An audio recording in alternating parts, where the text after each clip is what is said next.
अस्सलाम वालेकुम व्यूअर्स, कैसे हैं आप सब। उम्मीद है खैरियत से होंगे। अल्लाह पाक खैरियत से रखे। ये देखें, ये मैंने ना एक ड्रेस बनाया है, बहुत ही प्यारा खूबसूरत।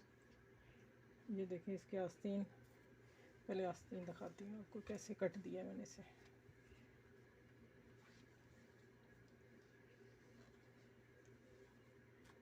ये वाला कट ऐसे है, ठीक है।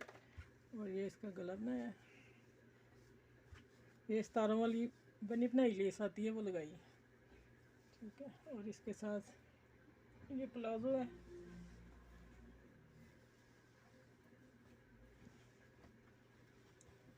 और उसको भी ये लगाए एक साइड पे, दोनों तरफ प्लाजो बनाया इसके साथ खुले वाला, बहुत ज़्यादा घेर वाला, ये चीज़ लगाई, ठीक है।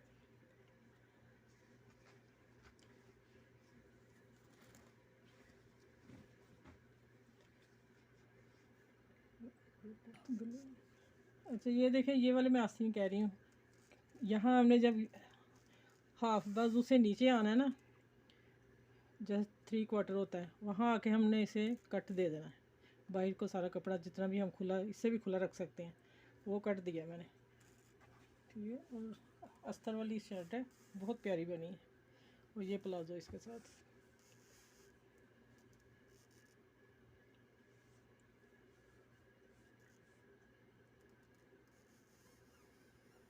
गले को इतना